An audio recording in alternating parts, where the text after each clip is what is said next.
Weather Service in Norman has issued a severe thunderstorm warning for northwestern Lincoln County in central Oklahoma, east central Logan County in central Oklahoma, southern Payne County in central Oklahoma, until 6:15 p.m. Central Daylight Time. At 5:25 p.m. Central Daylight Time, a severe thunderstorm was located near Coyle, moving east at 25 miles an hour.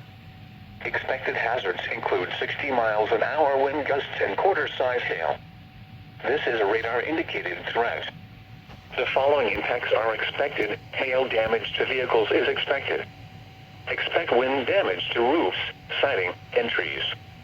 Locations impacted include Cushing, Perkins, Langston, Carney, Tryon, Agra, Coyle, and Parkland.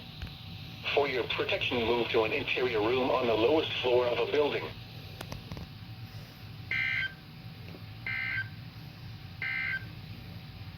A severe thunderstorm warning remains in effect until 5:45 p.m. Central Daylight Time.